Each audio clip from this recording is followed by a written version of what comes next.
Hello friends, welcome to the class. My name is Sudhir. Let's start today session. हम लोग PT 365 cover कर रहे थे, जिसमें हमने पिलर फर्स्ट में जितने कॉन्स्टिट्यूशनल इशूज थे उसको हमने कवर कर लिया। अब हम लोग सेकंड पिलर की ओर मूव करते हैं, जिसमें हम लोग कवर करेंगे पार्लियामेंट, स्टेट लेजिस्लेचर और लोकल सेल्फ गवर्नमेंट के बारे में। जितनी इंपॉर्टेंट करंट डेवलपमेंट हुई हैं हाल फिलहाल में, उन सबको कवर कर लेते हैं इस वाले वीडियो सीरीज में। तो चलिए शुरू करते हैं। सबसे पहला जो इसमें टॉपिक है वो है declining productivity of parliamentary session. Parliamentary sessions की लगातार जो बैठक हो रही है उसकी जो क्वालिटी हो लगातार घटती चली जा रही है। तो इसको लेकर एक बहुत ज़्यादा विवाद चल रहा था हाल फिलहाल में। तो अभी 28% 21% का क्या इशू है, ये कुछ इंपॉर्टेंट बात है नहीं, इसको स्किप मार दीजिए कि हाँ 28% प्रोडक्टिविटी कम रही और 21% कम रही, तो ये फिल्म्स के पॉइंट ऑफ व्यू से इम्पॉर्टेंट नहीं। इम्पॉर्टेंट क्या है? आर्टिकल 85। आर्टिकल 85 क्या काम करता है? समन करने का काम करता है पार्लियामेंट को। पार्लियामेंट को समन करने के लिए आर्टिकल 85 की ज़रूरत है। आर्टिकल 85 प्रावधान करता है कि पार्लियामेंट का जो सेशन है उसको स्टार्ट कर सकते हैं आप। तो ये आर्टिकल 85 है, याद रखना इसको। अभी हम साथ में डिस्कस ही कर लेते हैं जो लोकसभा है उसका स्ट्रक्चर, क्योंकि बहुत इंपॉर्टेंट है। कुछ आर्टिकल्स जो आपको याद ही होने चाहिए, जैसे कि आर्टिकल 81। 81 इसमें क्या बात है कि इसमें ये लोकसभा की जो स्ट्रक्चर है उसकी बात करता है। और यही आर्टिकल है जो बताता है कि लोकसभा में मैक्सिमम 550 मेंबर्स हो सकते हैं।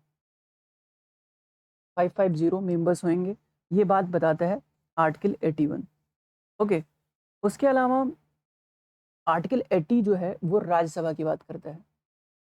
आर्टिकल 80 80 ये भी सेम चीज़ बताता है, जैसे 81 राज्यसभा लोकसभा के बारे में बताता है, लोकसभा यहाँ इसके बारे में उसी टाइप 80 जो है राज्यसभा के बारे में बताता है कि इसका मैक्सिमम मेंबर्स हो सकते हैं 250। इसी प्रकार आर्टिकल 84 की बात करें तो 84 आर्टिकल 84 जो है वो पार्लियामेंट के मेंबर बनने के लिए, लोकसभा या राज्यसभा के मेंबर बनने के लिए आपकी क्या एलिजिबिलिटी है उसको बताता है। जैसे कि राज्यसभा में आपको मेंबर बनना है तो 30 साल की उम्र होनी चाहिए, लोकसभा में 25 साल, और अदर जो एलिजिबिलिटी की बात करता है वो आपका आर्टिकल 84 बात करता है। बाकी आर्टिकल 85 की हमने बात कर ही ली। इसके अलावा एक और इम्पॉर्टेंट आर्टिकल है आर्टिकल 102, 102। ये डिस्क्वालिफिकेशन से रिलेटेड है। जो आपका अ, लोक प्रतिनिधित्व अधिनियम आया था ना, उसमें सारी जो बातें करी गई हैं कि किस किस बेस पर कोई डिस्क्वालीफाई कर जाएगा, मेंबर एमपी अगर कोई बन रहा है किस बेस पर वो डिस्क्वालीफाई होगा, उसकी बात करता है ये आर्टिकल 102। अब बहुत सारे प्रोविजंस इसमें दिए गए थे, जैसे कि ऑफिस ऑफ प्रॉफिट वाला मुद्दा था। ऑफिस ऑफ प्रॉफिट इस बेस पर डिस्क्वालीफाई हो जाते हैं। उसके अलावा अनसाउंड माइंड, ठीक है, अनसाउंड माइंड। उसके अलावा इंसॉल्वेंट। उसके अलावा अगर पार्लियामेंट कोई लॉ बना दे और उसके बिहाफ पे डिस्क्वालिफिकेशन घोषित किया जाए तो वो भी 102 के तहत आता है। तो ये सब, उसके अलावा सिटीजनशिप, सिटीजनशिप अगर किसी और कंट्री के ले लिए 5 पॉइंट हैं, उनको याद रखना है। सिटीजनशिप अगर किसी और कंट्री के ले ली तो वो एमपी नहीं रह जाएंगे, ये बात है। अब इसी में 10th शेड्यूल ला लीजिए। 10th शेड्यूल के बारे में थोड़ा सा इन्फॉर्मेशन 1952 में आया, 1985 में आया, ठीक है, 85 में आया 10th शेड्यूल।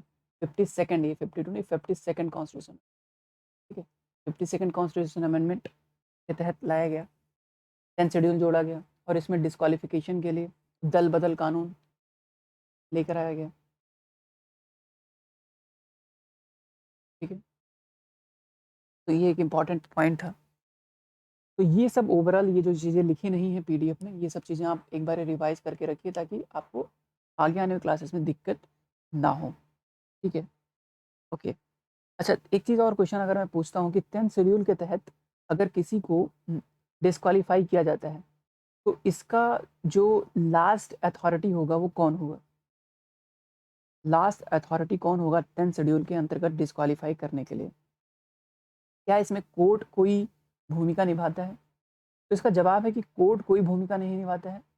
और 10th शेड्यूल के तहत अगर किसी को डिस्क्वालीफाई किया जाता है तो उसका पूरा का पूरा जो जिम्मेवारी है डिस्क्वालीफाई करने का काम है वो करते हैं लोकसभा में लोकसभा अध्यक्ष प्रेसिडेंट, और राज्यसभा में कौन करेगा, वहाँ के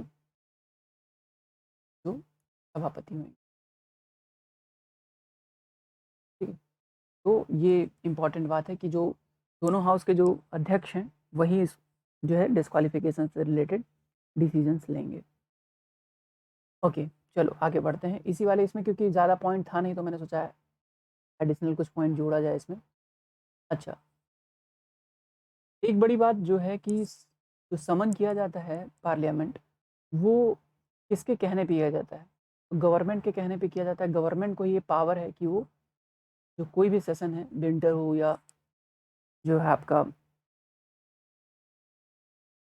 समर में आता है सेशंस, तो उसको जो स्टार्ट करने का जो पावर है वो पावर दिया गया है गवर्नमेंट को, जो हमें, और इसको जो एक कमिटी है पार्लियामेंट्री अफेयर्स की, cabinet committee on parliamentary affairs, इनके द्वारा ही ये डिसीजन लिया जाता है।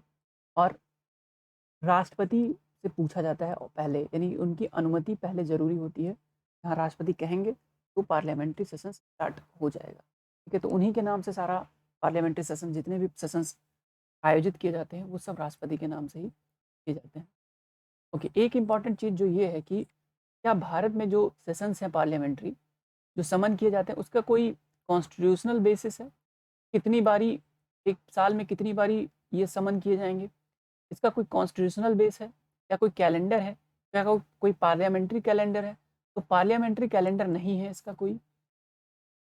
ऐसा जो ट्रेडिशन चलता चला आया है वो ये है कि संसद की जो बैठक है कम से कम एक साल में 3 बार होएगी, जिसमें बजट सत्र सबसे बड़ा सत्र होता है, उसके बाद मानसून सत्र होता है और फिर शीतकालीन सत्र होता है, विंटर सेशंस होते हैं। सबसे छोटा ये विंटर सेशन ही होता है। ठीक है, सबसे छोटा विंटर सेशन होता है। और संसद के जो 2 सेशंस हैं उनके बीच में 6 महीने से अधिक का गैप नहीं होना चाहिए। गैप की अगर बात करें तो 6 महीने से ज़्यादा गैप नहीं होना चाहिए, ये भी एक इम्पॉर्टेंट बात है। उसके अलावा यहाँ पे कुछ और चीज़ दी हुई हैं जो कि मैं चाहता हूँ कि आप इंग्लिश वाली स्लाइड ही देखो, ताकि चीज़ें समझने में दिक्कत ना हो। जैसे साइन डाई वगैरह के बारे में दिया हुआ है, तो ये टर्म कई बारी ट्रांसलेट करने में हिंदी ट्रांसलेशन में गड़बड़ हो जाता है, इसलिए इसको इंग्लिश वाला ही वर्जन यूज़ करते हैं इसका। यहाँ पे आप देख सकते हैं सबसे पहला एडजर्नमेंट, जिसको हिंदी में बोलते हैं स्थगन। इसमें क्या होता है, टर्मिनेट कर देते हैं setting of the parliament for few hours, few days और वीक्स। कुछ हफ्तों, कुछ वीक्स के लिए अगर पार्लियामेंट को अ, जो है टर्मिनेट करना है तो उसके लिए एडजर्नमेंट स्थगन प्रस्ताव लाते हैं। एडजर्नमेंट साइन डाई क्या चीज़ है? एडजर्नमेंट साइन डाई कहते हैं कि terminating a sitting of parliament for an indefinite period. तो अब कोई अगर टाइम पीरियड फिक्स नहीं है, असीमित समय के लिए अगर करना है तो ये एडजर्नमेंट साइन डाई होता है। और ये जो प्रिसाइडिंग ऑफिसर होते हैं हाउस के, जैसे कि लोकसभा में लोकसभा अध्यक्ष और सभापति, उधर राज्यसभा में, उन्हीं को ये पावर होती है एडजर्नमेंट साइन डाई का। ठीक है, ये adjournment sine die indefinite time period के लिए होता है। फिर आता है प्रोरोगेशन। ये क्या होता है? ये होता है actually end of a setting. ठीक है, या एक सीजन, एक सत्र जो चल रहा था उसका ख़त्म करने का जो प्रस्ताव है उसको बोलते हैं प्रोरोगेशन। अब ये इसको कौन ला सकता है? ये सिर्फ प्रेसिडेंट इसको लेके आ सकते हैं। यहाँ प्रेसिडेंट के कहने पे ये चीज़ें होंगी। इसमें ऑफिसर्स, जो ऑफिस प्रिसाइडिंग ऑफिसर हैं, उनका कोई रोल नहीं है इस चीज़ में। अगला अगला जो इम्पोर्टेंट टर्म है वो है रिसेस। रिसेस का मतलब होता है अवकाश। अवकाश प्रोग्रेगेशन और रीअसेंबली के बीच का जो पीरियड होता है उसको बोलते हैं रिसेशन, रेसेस। तो ये अवकाश वाला पीरियड है। फिर उसके अलावा एक टर्म है डिसोल्यूशन, ये है विघटन। लोकसभा का जो जो कार्यकाल होता है उसको समाप्त करने के लिए ये लाया जाता है। अब ये जो वर्तमान लोकसभा चल रही है ये ख़त्म हो गई, विघटित हो गई। ठीक है, विघटन वाला काम जो है ये करता है। तो इसमें भी केवल प्रेसिडेंट को पावर होता है कि वो डिसॉल्व कर सकें हाउस को। राज्यसभा तो होती नहीं है, तो सिर्फ और सिर्फ लोकसभा के लिए। तो विघटन का कॉन्सेप्ट या डिसोल्यूशन का जो कॉन्सेप्ट, वो सिर्फ और सिर्फ लोकसभा के लिए है। ठीक है, तो ये एक इम्पॉर्टेंट बात थी, तो समझ। अब बात कर लेते हैं नेक्स्ट इम्पॉर्टेंट आर्टिकल जो है, वो है डिसोल्यूशन डिप्टी स्पीकर पे, डिप्टी स्पीकर ऑफ लोकसभा। अभी रिसेंटली दिल्ली हाई कोर्ट ने लोकसभा सेक्रेटरीट से एक जवाब मांगा है कि जो डिप्टी स्पीकर हैं, वो उनका जो पोस्ट है पिछले 2 सालों से खाली है, वो क्यों है? ठीक है, वो 2 सालों से जो लगातार खाली है, ये क्यों है? इसके लिए जवाब मांगा है लोकसभा सेक्रेटरीट से। तो लोकसभा में पिछले 2 सालों से जो है डिप्टी स्पीकर नहीं है, इसको लेके बहुत बड़ा मुद्दा चल रहा था। तो हम बात कर लेते हैं डिप्टी स्पीकर से रिलेटेड जो कॉन्स्टिट्यूशनल बातें हैं, उसका डिस्कशन कर लेते हैं, क्या-क्या बातें दी गई। तो देखो, प्रिसाइडिंग ऑफिसर्स होते हैं डिप्टी स्पीकर और स्पीकर, ये कौन होते हैं? प्रिसाइडिंग ऑफिसर्स होते हैं लोकसभा के। यहाँ पे जो बातें लिखी हुई हैं उसके बाद लक्ष्मीकांत की चर्चा करेंगे। पहले यहाँ पे जो बातें लिखी हैं उसको पढ़ लेते हैं। जब अध्यक्ष का पद रिक्त होता है तो सदन की किसी भी बैठक को जो उसकी अध्यक्षता जो करेंगे, वो करेंगे उपाध्यक्ष यानी कि डिप्टी स्पीकर। अनुच्छेद 94 कहता है, आर्टिकल 94 कहता है कि लोकसभा का अध्यक्ष उपाध्यक्ष को संबोधित अपने हस्ताक्षर सहित लेख द्वारा अपने पद को त्याग सकता है। अगर वो चाहता है कि वो अब अध्यक्ष के तौर पे नहीं रहेंगे, तो वो अपना त्यागपत्र किसको देंगे? वो अपना त्यागपत्र देंगे उपाध्यक्ष, ठीक है, डिप्टी स्पीकर को। उसके अलावा आर्टिकल 93 कहता है कि जितना जल्दी हो सकेगा उतना जल्दी लोकसभा अपने सदस्यों में से 2 सदस्यों को अध्यक्ष और उपाध्यक्ष, स्पीकर और डिप्टी स्पीकर के तौर पे सेलेक्ट करेगी। ठीक है, ये इंपॉर्टेंट बात है इसको। तो जब जब स्पीकर या डिप्टी स्पीकर का पोस्ट खाली रहता है, तब तब लोकसभा किसी अन्य सदस्य को यथास्थिति अध्यक्ष या उपाध्यक्ष चुनेगी। एक बात और 93 में है कि कोई समय सीमा नहीं प्रदान की गई है इनके इलेक्शन के लिए। स्पीकर या डिप्टी स्पीकर के चुनाव के लिए कोई समय सीमा निर्धारित नहीं की गई है संविधान में। राष्ट्रपति अध्यक्ष के जो इलेक्शन है उसके लिए तिथि निर्धारित करता है। तो कौन निर्धारित करता है? डेट निर्धारित करेगा प्रेसिडेंट, ठीक है। और प्रेसिडेंट का जो ये अध्यक्ष की बात होगी, स्पीकर की बात होगी, ध्यान देना, स्पीकर की बात होगी कि स्पीकर में प्रेसिडेंट आ रहे हैं। लेकिन अगर डिप्टी स्पीकर की बात करें तो डिप्टी स्पीकर का जो इलेक्शन की डेट है वो निर्धारित किया जाता है स्पीकर के द्वारा। स्पीकर के द्वारा डिप्टी स्पीकर के निर्वाचन की डेट की जाती है, लेकिन स्पीकर के जो डेट का निर्धारण है वो किया जाता है राष्ट्रपति के द्वारा। तो ये एक इम्पॉर्टेंट पॉइंट है जिसको आपको ध्यान रखना है।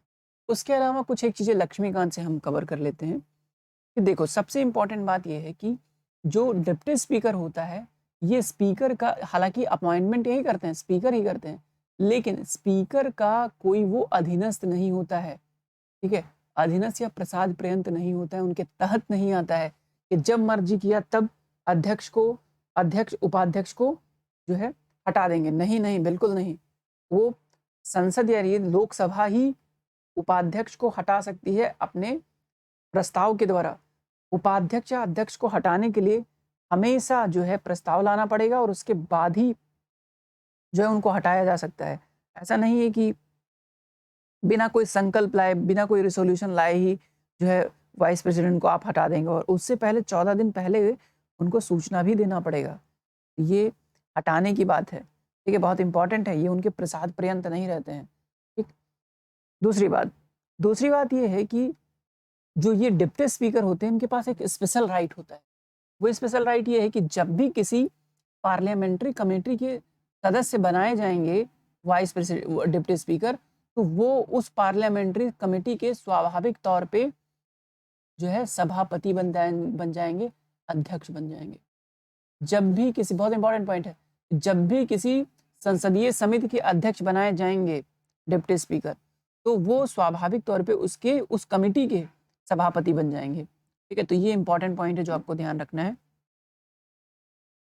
उपाध्यक्ष होते हैं, डिप्टी स्पीकर होते हैं, संसद द्वारा जो निर्धारित किया गया वेतन और भत्ता है उसके हकदार होते हैं। संसद इसको डिसाइड करती है उनके वेतन भत्तों को, जो कि संचित निधि पर जो है कंसोलिडेटेड फंड पर निर्भर करता है। ठीक है। 1900 जो भारत शासन अधिनियम आया था, गवर्नमेंट ऑफ इंडिया एक्ट 1990, 1919 वाला जो आया था 1990, वो आया था। उसी के तहत जो है पहली बार ये प्रेसिडेंट एंड वाइस प्रेसिडेंट, या माफ कीजिए स्पीकर एंड डिप्टी स्पीकर का कॉन्सेप्ट जो है सबसे पहला ये आया था। ठीक है।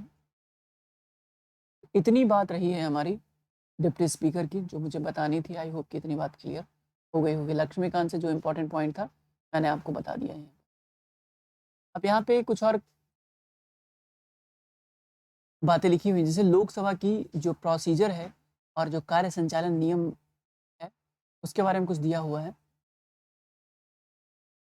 जिसको हमने ऑलरेडी चर्चा कर लिया, जिसपे कि जो डेट है, डेट का निर्धारण, जो डिप्टी स्पीकर हैं उनके डेट का निर्धारण का दायित्व किसका है?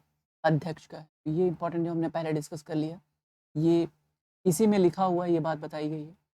उसके अलावा इसका एक जो नियम 9 है वो कहता है कि अगर दोनों लोग, स्पीकर और डिप्टी स्पीकर दोनों अनुपस्थित हों किसी भी कंडीशन में, तो एक 10 सदस्यीय कमेटी बनेगी और वो कमेटी डिसाइड करेगी कि अब पार्लियामेंट में क्या एक्शंस लिए जाएं। ठीक है। हालांकि उनको उपाध्यक्ष के तौर पे, कमेटी जो है वो उपाध्यक्ष के तौर पे काम करेगी, लेकिन वो शक्ति प्रोवाइड नहीं की जाएगी जो शक्ति डिप्टी स्पीकर को प्रोवाइड की जाती है नॉर्मल कंडीशन में। जैसे कि किसी भी पार्लियामेंट्री कमेटी के अगर वो मेंबर बनेंगे तो हेड बन जाएंगे, तो ऐसा भी नहीं होगा। ठीक है। उसके अलावा इनको हटाने के लिए कोई स्पेशल रेजोल्यूशन नहीं लाना पड़ेगा कि हाँ भैया इनको हटाना है अब 10 मेंबर कमेटी को, जो अब सारा कारोबार देख रहे हैं स्पीकर और डिप्टी स्पीकर का। तो ऐसा है नहीं कि उनको हटाने के लिए कोई रेजोल्यूशन लाना पड़ेगा। ये भी एक अलग चीज़ है। ये जो है इसको डिप्टी स्पीकर को और 10 सदस्यीय मेंबर कमेटी है उससे इन दोनों को अलग करता है। तो ये एक इम्पॉर्टेंट पॉइंट है जिसको याद करना है। एक कहानी स्टार्ट हुई थी, जो 11th लोकसभा चुनाव हुआ था ना, 11वीं जो लोकसभा चुनाव हुई, उसमें एक कंसेंसस बनाया गया कि अब तक क्या था कि स्पीकर और डिप्टी स्पीकर्स होते थे जो सत्ता पक्ष के होते थे, जो चुनाव जीत के आते थे उन्हीं का स्पीकर और डिप्टी स्पीकर होता है। लेकिन 11th लोकसभा इलेक्शन के बाद क्या किया गया कि स्पीकर जो होंगे, स्पीकर आपके जो गवर्नमेंट फॉर्म करी है पार्टी उसके होंगे, और जो डिप्टी स्पीकर्स होंगे वो आएंगे किससे? जो विपक्ष में होंगे। तो विपक्ष वाले डिप्टी स्पीकर बनते हैं। लेकिन इस टाइम विपक्ष है नहीं कोई 10% वाला, उसका कोई लीडर है नहीं। इसके चलते अभी उपाध्यक्ष जो डिप्टी स्पीकर्स हैं उनका इलेक्शन हो नहीं पाया। ये मेजर इशू रहा है कि पिछले 2 सालों में डिप्टी स्पीकर क्यों नहीं चुने गए। तो यही एक, क्योंकि कोई लीडर है नहीं, इसके चलते सिलेक्शन नहीं हो पाया, इसी के चलते डिप्टी स्पीकर का पोस्ट इतने दिनों तक खाली। टाइम पीरियड की बात करें तो 5 साल, सेम जैसे स्पीकर का टाइम पीरियड होता है 5 साल के लिए, या गवर्नमेंट जब उनको चुनी जाती है तो गवर्नमेंट जब बनती है, गवर्नमेंट के बनने और ख़त्म होने तक स्पीकर का कार्यकाल होता है उतना ही डिप्टी स्पीकर का होता है, सेम 5 साल के लिए। और जो इनको हटाए जाने का जो प्रावधान है उसकी हमने चर्चा पहले ही कर ली कि उसके लिए एक प्रॉपर जो है एक संकल्प, एक रेजोल्यूशन लाना पड़ेगा, उसके बाद ही उनको हटाया जा सकता है। दूसरी बात ये है जो मैंने आपको बताया कि जो भी कमेटी होगी, जिसको भी फॉर्म किया जाएगा, तो उसमें अगर डिप्टी स्पीकर मेंबर है तो वो मेंबर के तौर पे नहीं काउंट होगा, वो हमेशा उसका प्रेसिडेंट बन जाएगा। डिप्टी स्पीकर के साथ ये है कि उसका हमेशा प्रेसिडेंट बन जाएगा। तो अभी हाल फिलहाल में एक बजट कमेटी बनी। बजट कमेटी में जो उसका जो प्रेसिडेंट है बजट कमेटी के, तो बजट कमेटी के जो प्रेसिडेंट हैं वो डिप्टी स्पीकर ही हैं। ये बात यहाँ पे क्लियर की गई है। चलो इतना बात हो गया हमारा। बाकी कुछ बातें यहाँ पे लिखी हुई हैं। यहाँ पे कुछ बातें दी गई हैं वाइस प्रेसिडेंट के बारे में। तो आपको पता है कि राज्यसभा के जो हेड होते हैं वो कौन होते हैं? वाइस प्रेसिडेंट होते हैं। एक कॉन्स्टिट्यूशनल पोस्ट है, आर्टिकल 89 इसकी बात करता है। और माफ कीजिए, ये डिप्टी चेयरमैन के बारे में बताया गया है। आर्टिकल 89 जो है डिप्टी चेयरमैन के बारे में बात करता है, डिप्टी चेयरमैन के बारे में बात करता है। राज्यसभा में भी डिप्टी चेयरमैन होते हैं। जैसे डिप्टी स्पीकर थे लोकसभा में, वैसे डिप्टी चेयरमैन होते हैं राज्यसभा में। ये भी कॉन्स्टिट्यूशनल पोस्ट है। आर्टिकल 89 इसकी बात करते हैं। जो राज्यसभा के सदस्य होते हैं उन्हीं में से किसी को चुना जाता है। और आर्टिकल 178 है, किसी राज्य की विधानसभा के अध्यक्ष, स्पीकर और डिप्टी स्पीकर चुनाव का प्रावधान करती है। 178 किससे डील करता है? स्टेट असेंबली से डील करता है। स्टेट असेंबली से डील करता है। वहाँ पर जो स्पीकर और डिप्टी स्पीकर्स होते हैं उनके इलेक्शन की क्या प्रोसीजर्स होंगी 178 बताता है। और मैंने पहले ही बताया कि स्पीकर और डिप्टी स्पीकर का जो कॉन्सेप्ट है वो स्टार्ट हुआ था, जो गवर्नमेंट ऑफ इंडिया एक्ट 1919 था, 1919 वाला जो एक्ट था, इसी के तहत 1921 में स्पीकर और डिप्टी स्पीकर का पोस्ट बनाया गया था। तो एक्ट ये था, बना 21 में था, 19 में एक्ट आया था, 21 में बना था। तो ये कहानी यहाँ पे ठीक है। तो नाम तो पता ही होगा कि 1921 में एक जनरल फ्रेडरिक थे और तो डिप्टी स्पीकर थे वो सच्चिदानंद सिन्हा बनाए गए थे। 1921 की बात है, सच्चिदानंद सिन्हा डिप्टी स्पीकर बने थे और जनरल जो फेडरिक थे उनको स्पीकर के तौर पे बनाया गया। ये 1921 में था। 1925 में फिर विट्ठल पटेल आए थे, वो विधानसभा के लिए पहली बारी चुने गए थे। वो एक हिस्ट्री वाली कहानी है। बाकी इसमें और कोई पॉइंट लिखा नहीं है जो हम डिस्कस करें। वाइस प्रेसिडेंट के बारे में जितना, वाइस डिप्टी स्पीकर्स के बारे में जितना डिस्कस करना था वो हमने कर लिया। वाइस प्रेसिडेंट के बारे में जो बातें हैं उसको आपको लक्ष्यकांत से कवर करना है। बस इसमें अभी यहीं पर रुकेंगे। Thank you so much.